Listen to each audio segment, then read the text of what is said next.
এখন আপনাদের সামনে গুরুত্বপূর্ণ ওয়াজ ও নসিহত পেশ করিবেন জনাব হযরত মাওলানা হারুন আর রশিদ বুলবুলে বাংলাদেশ মুফাসসিরে কোরআন ঝালকাঠি।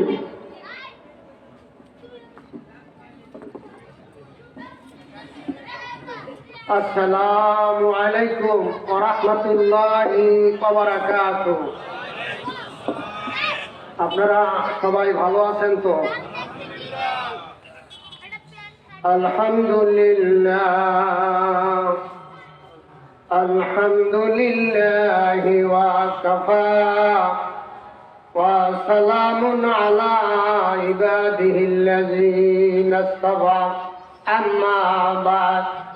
हरफे बाशत आमिले सल्लु मुदाम, हरफे बाशत आमिले सल्लु मुदाम, आतशे दोज़ख शुअदबर और हराम।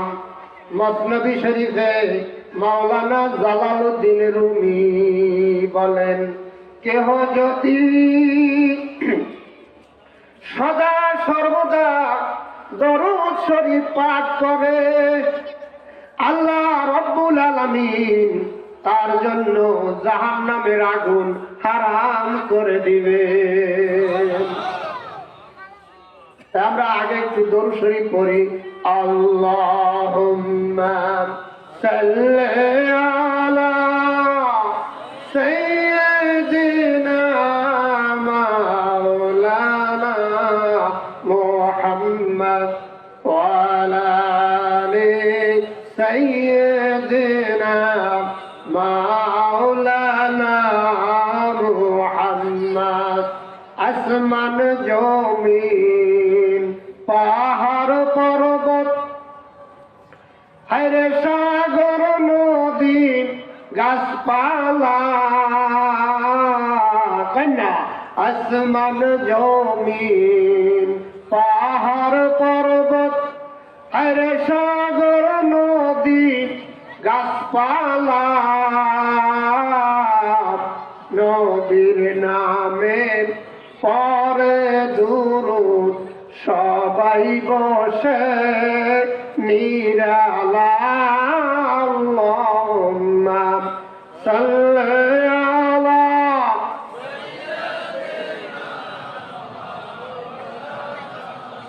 محمد وعلى آل سيدنا مولانا محمد। আলহামদুলিল্লাহ, আল্লাহ তাআলার দরবারে লাখো কোটি শুকর যে মহান আল্লাহ সুবহানাহু ওয়া তাআলা এই বরিশাল জামিয়া ইমদাদিয়া মাদ্রাসা হরিণাফুলিয়ার আলা হযরত পীর সাহেব কিবলা দামাত বরকাতুল আলিয়া আলহাজ হযরত মাওলানা আব্দুল খালেক পীর সাহেব হরিণাফুলিয়ার দরবারে এসে আমরা রুহানি তাওয়াজু নিতে পেরেছি এবং পারব। এজন্য আল্লাহ তাআলার দরবারে আমরা শুকর গুজার করছি, আমরা কলেমাতুশ শুকর আদায় করছি, বলছি আলহামদুলিল্লাহ। বন্ধুগণ, তিনি তো একজন জিন্দা ওলি। তার কাছে গেলে দেখবেন আপনি আতর যে বিক্রি করে তার দোকানে যাইয়া বসলেও একটু ঘেরান আপনার সঙ্গে আসে। কিন্তু একথা সে নানের আগারে পশিয়া হেরুনু মাটির ঢেলা হাতে নিয়ে তারে শুকিয়ে দেখুনু রয়েছে সুবাস মেলা। করিনু তারে কস্তুরি তুমি, তুমি কি আতর দান, তোমার গায়ে সুবাস ভরা, তুমি কি গুলিস্তান। মাটির কাছে জিজ্ঞাসা করছে, রে মাটি তুমি তো মাটি, তোমার গায়ে এত সুঘ্রাণ আসে কোত্থেকে? মাটি জবাব দিচ্ছে, আমার নিজস্ব কোনো সুঘ্রাণ নয়, বরং আমি ফুলের সঙ্গে সংযুক্ত থাকার কারণে ওই ফুলের সুরভি আমার গায়ে লেগে আছে, তাই আমার শরীরে আমার এই মাটির থেকে সুঘ্রাণ বের হচ্ছে। এক জমানা সোহবতে বা আউলিয়া বেহেতে রাজসাদ চলে তাআতে বেরিয়া। একজন আল্লাহর ওলির দিকে রহমতের নজরে একটু তাকাবেন, কিছু করা লাগবে না। 100 বছর রিয়াবিহীন অহংকারবিহীন ইবাদত করলে যেই সওয়াব হয়, সেই সওয়াব আপনার আমলনামায় অটো এসে যাবে। আমি তো শুকর আদায় করি, তিনি যে ছেলেদেরকে এই লাইনে গড়েছেন তার সাহেবজাদাদের নামটা আপনাদের একটু বলি মুখস্থ রাখার জন্য। অনেক সময় মুখস্থ থাকে না। জনাব হযরত মাওলানা সিদ্দিক আহমদ সাহেব, জনাব হযরত মাওলানা নূর আহমদ সাহেব, জনাব হযরত মাওলানা নিসার আহমদ সাহেব, জনাব হযরত মাওলানা সগীর আহমদ সাহেব, জনাব হযরত মাওলানা সাইদ আহমদ সাহেব, জনাব হযরত মাওলানা তানভীর আহমদ সাহেব, এদেরকে যোগ্য আলেম তৈরি করে তিনি আমাদেরকে উপহার দিয়েছেন। এতে আপনারা খুশি না বেজার? একটু হাত উঁচু করে আল্লাহকে বলেন নারায়ে তাকবীর, আলহামদুলিল্লাহ। একটু জিকির করি আল্লাহ আল্লাহ আল্লাহু লা ইলাহা ইল্লাহু, ধরে আল্লাহ আল্লাহু লা ইলাহা ইল্লাহু। গুনাহগারের গুনাহগারের দরুদে আপনার কান্না, গুনাহগারের গুনাহগারে দরুদে আপনার। দয়া করে দয়া করে তারাইও উম্মত গুনাহগার নবীজি।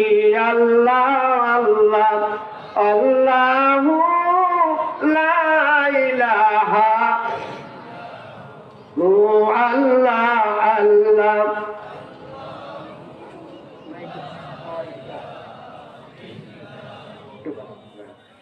আপনাকে দেখলেন আপনাকে দেখলে নবী গো দুজক হায় হারাম।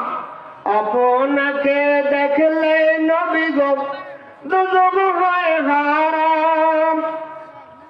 দয়া করে দেখা দিও, দয়া করে দেখা দিও মরণের পার নবীজি। আল্লাহ আল্লাহ। একটু জোরে জিকির করেন না। এই জিকির এই মাটি কিয়ামতের ময়দানে সাক্ষী দিবে।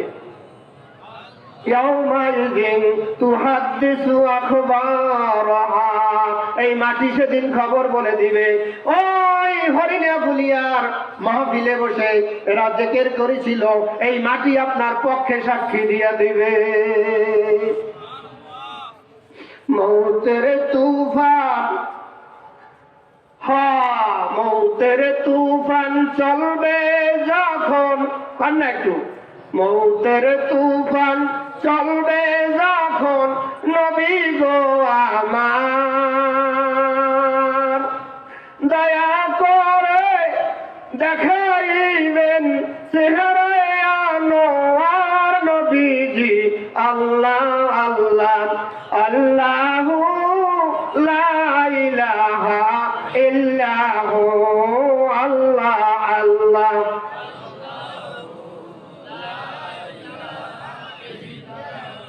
बारह रबीउल अव्वल के वो आया दुर्यतिन, 12 रबीउल अव्वल के वो आया दुर्यतिन। माहे नबुवत मोहरे रिसालत सुबह खल्के अजीम नबीजी। अल्लाह अल्लाह अल्लाहु ला इलाहा इल्लाहु।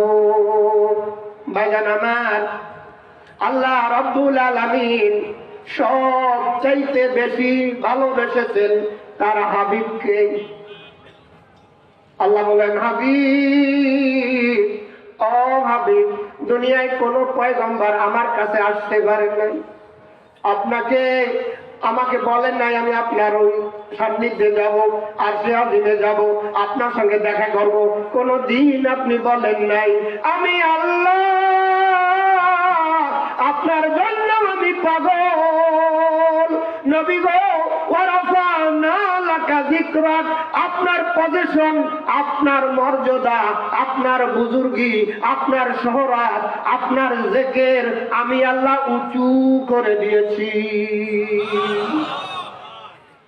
প্রেম যদি করবি রে মন, সব ছেড়ে চল মদিনায়, আমার দয়ার নবী যেই দেশে ঘুমায়, আমার জিন্দা নবী যেই দেশে ঘুমায়। তোরা দেখলে ছবি পাগল হবি, দেখলে ছবি পাগল হবি, কাঁদবি বসে নিরালায়, আমার দয়ার নবী যেই দেশে ঘুমায়।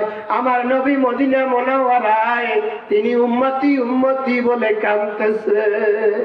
আমার আল্লাহ যেদিন কাজী হবেন, সমস্ত বান্দাদের হিসাব নিকাশ করার জন্য যেই দিন আল্লাহ ঘোষণা দিবেন, তখন ফেরেশতাদেরকে আল্লাহ বলবেন, ফেরেশতারা রে, আমার হাবিবকে রওজা থেকে নিয়ে আসো, আমার বন্ধু যদি না থাকে বিচার করব কেমনে।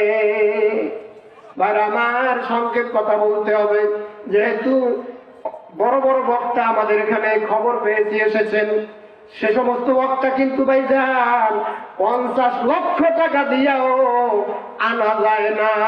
এমন এমন বক্তা এই পীর সাহেবের দরবারে এসে হাজির হয়ে গেছেন, শুধু ওয়াজ করার জন্য নয়, তারা রুহানি তাওয়াজু নেওয়ার জন্য হযরত পীর সাহেব কেবলার সান্নিধ্যে এসে তাদের নিজেদেরকে ব্যাটারি চার্জ দেওয়ার জন্য এসেছে। সেজন্য আমাকে সময় বেশি দিলেও আমি নেব না, আমাকে কিছু সময় নির্ধারণ করে দিয়েছেন, সেই সময়ের মধ্যেই আমি শেষ করে দিব ইনশাআল্লাহ। বলতেছিলাম রহমতের নবীকে জিবরাইল আমিন বলেন, ইয়া রাসূলুল্লাহ, ইয়া হাবিবাল্লাহ, আপনি উঠুন, আল্লাহ তাআলা আপনাকে যেতে বলেছেন। রহমতের নবীকে একবার, দুইবার, তিনবার সালাম দেবে, আসসালামু আলাইকা ইয়া রাসূলুল্লাহ, আসসালামু আলাইকা ইয়া রাসূলুল্লাহ, আসসালামু আলাইকা ইয়া রাসূলুল্লাহ। তিনবারের বার রহমতের নবী, মায়ার নবী কবরের দুই পাশে ভর দিয়া উপরে উঠে আসবেন, শরীরে কাদা লাগা থাকবে। ফেরেশতারা জিজ্ঞেস করবেন, হুজুর কাদা আসলো কোত্থেকে? এই রোজায় তো বৃষ্টি হয় নাই, কাদা আসলে কোত্থেকে? রহমতের নবী, মায়ার নবী বলবেন, ও ফেরেশতারা রে, আমাকে আল্লাহ আরশে আজিমে নিতে চাইছে, আমি যাইতে রাজি হই নাই। আমি গুনাহগার, উম্মতের মায়ায় পড়ে রওজা পাকে বসে আমার উম্মতের দেখাশোনার জন্য আমি রয়ে গেছি। সেদিন থেকে কাঁদতে কাঁদতে চোখের পানি পড়ে রওজা পাক ভিজে গেছে। সেই পানি কাদা লেগে আমার শরীরটা কাদা লেগে গেছে। তাহলে হুজুর হাউজে কাউসারের পানি দিয়ে একটু ধুইয়া নেন। রহমতের নবী বলবেন, না, আমার গুনাহগার উম্মতের সুপারিশের ব্যাপারে আমার এই কাদা নিয়া আল্লাহর দরবারে উপস্থিত হব। সংক্ষেপ কথা ভাইজান, অনেক কথার মধ্যে বাদ দিয়ে যাইতেছি। ভাইরা আমার, রহমতের নবী বলবেন, ও জিবরাইল, তুমি আসছো, আমার উম্মতের খবর কি? উম্মতের একজনও দেখতেছি না, কই গেল? জিবরাইল আমিন বলে, হুজুর আল্লাহর কসম করে বলতেছি, আপনার পূর্বে আর কেহ দুনিয়া থেকে ওঠে নাই। হাসরের ময়দান আল্লাহ তাআলা কাজী হয়ে বসে আছেন। আপনি যাবেন, আপনার উম্মতের ব্যাপারে ওকলাতি করবেন, সুপারিশ করবেন, তারপরে বিচার কার্য শুরু হবে। আপনাকে নিতে আসছি, আপনার কোন উম্মত এখন পর্যন্ত ওঠে না। রহমতের নবী একটা দৌড় মারবে, যাবে কিতেন, কাসওয়া নামক উঠে চড়ে যাবেন। মনে রাখবেন, প্রত্যেক পয়গম্বরকে আল্লাহ তাআলা বাহন দিয়ে দেবে যাওয়ার জন্য। তিনি কাসওয়া নামক উঠে চড়ে মাকামে মাহমুদে যাইয়া তিনি সিজদায় পড়ে যাবেন গুনাহগার উম্মতের ব্যাপারে। উম্মতের কান্ডার নবী রহমতের ভান্ডার, উম্মতের কান্ডার নবী রহমতের ভান্ডার। নবী বিনে রোজ হাসরে কে করিবে পার, উম্মতের কান্ডার নবী রহমতের ভান্ডার। যাইয়া দেখো মদিনাতে কান্দে নবী পাক রওজাতে, মাফ করিয়া দাও গো আল্লাহ উম্মত গুনাহগার, উম্মতের কান্ডার নবী রহমতের ভান্ডার। আমার নবী দয়ার সাগর, গুনাহগার উম্মতের পাগল। কন্যা আমার নবী দয়ার সাগর, গুনাহগার উম্মতের পাগল। রোজা হাসরে সিজদায় পড়ে কাঁদবেন যারে যার, রোজা হাসরে সিজদায় পড়ে কাঁদবেন যারে যার। উম্মতের কান্ডার নবী রহমতের ভান্ডার।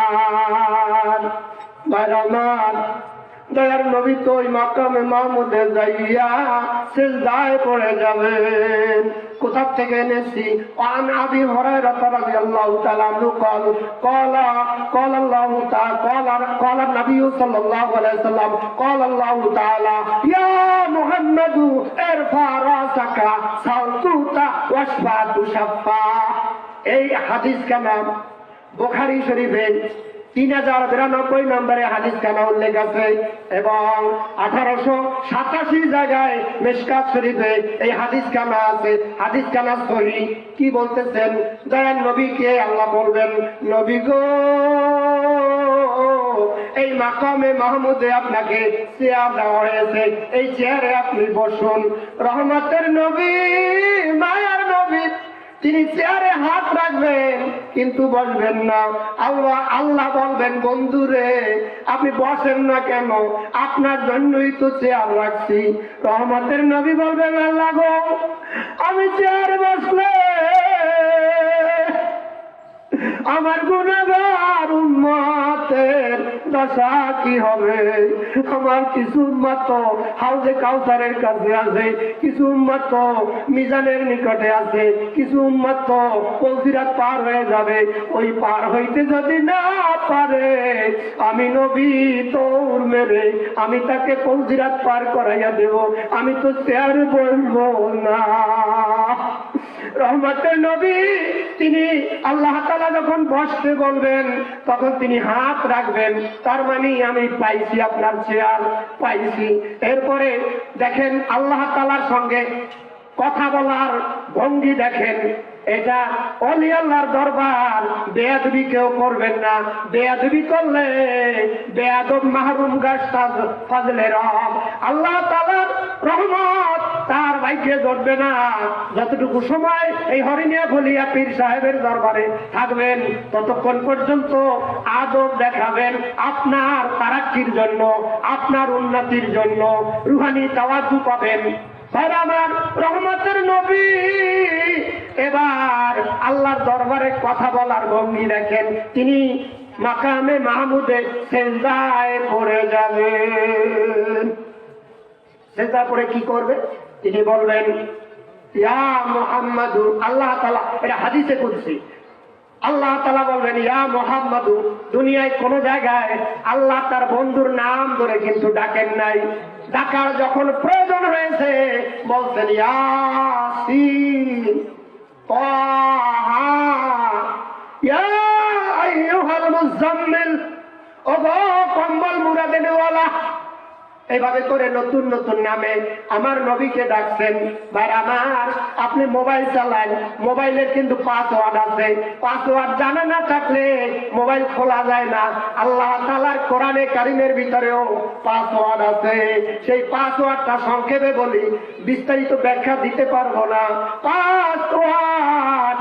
যিনি মোবাইল চালায় তিনি ছাড়া আর কেউ জানে না, ঠিক কিনা বলেন? যারা মোবাইল চালায় তারা তো বুঝতেছে। ভাইরা আমার, আল্লাহ তাআলার কোরআনে কারিমের পাসওয়ার্ড হলো আলিফ লাম মিম এভাবে করে যে কতগুলো অক্ষর আছে, মুকাত্তার, পৃথক পৃথক শব্দ, এর মর্ম, এর শানে নজুল, এর অর্থ, এর ব্যাখ্যা দুনিয়ার কোন মুহাদ্দিস, দুনিয়ার কেউ বলতে পারবে না। এর ব্যাখ্যা, ট্রান্সলেশন, এর অর্থ একমাত্র আল্লাহ তাআলা জানে। ভাই আমার, আমি আর ওদিকে গেলাম না। কোরআনের পাসওয়ার্ড হলো, কিছু সূরার প্রারম্ভে দেখবেন কতগুলো অক্ষর, ইয়াসিন, এর অর্থ আল্লাহ ছাড়া কেউ জানে না। আমি সামনে যাচ্ছি। ভাইরা আমার, রহমতের নবী, মায়ার নবী তখন সিজদায় পড়ে যাবেন। ইয়া মুহাম্মাদু, আল্লাহ তাআলা ওই দিন রহমতের নবীর নাম ধরে ডাকবেন। কি বলবেন? ইয়া মুহাম্মাদু, বন্ধু মুহাম্মদ, মাথা উঠাও। আজকে আমার কাছে যা চাইবেন তাই পাইবেন, যার জন্য সুপারিশ করবেন আমি সব সুপারিশ মঞ্জুর করে নিব। শাফায়াতের তরি নবী সাজায়া পৌঁছিরাতের ঘাটে রাখবেন বান্দিয়া। সেদিন আমার নবী ছাড়া কেউ সুপারিশ করতে পারবে না। আল্লাহ তাআলার দরবারে যখন এই কথা বলবেন, আরে ভাই, অধ্যহ সূরার ভিতরে তো আল্লাহ দুনিয়াই বলে দিয়েছেন, ওয়ালা সাউফা ইউতিকা রাব্বুকা ফাতারদা। নবী গো, আমি আপনাকে অতি শীঘ্র এমন জিনিস দিব যে জিনিস পাইয়া আপনি খুশি হয়ে যাবেন। ভালো করে মিডিয়ার যুগ, প্রয়োজন হলো, প্রয়োজন যদি হয় আপনারা মোবাইলে রেকর্ড করে নিতে পারবেন। ওয়ালা সাউফা ইউতিকা রাব্বুকা ফাতারদা। নবী গো, আপনাকে অতি শীঘ্র এমন জিনিস দিব যে জিনিস পাইয়া আপনি খুশি হয়ে যাবেন। হাদিস শরীফে আছে, ওই সময় জিবরাইল আমিনকে বলে দিলেন, জিবরাইল, সুন্দর কথা বলছো, ভালো কথা বলছো,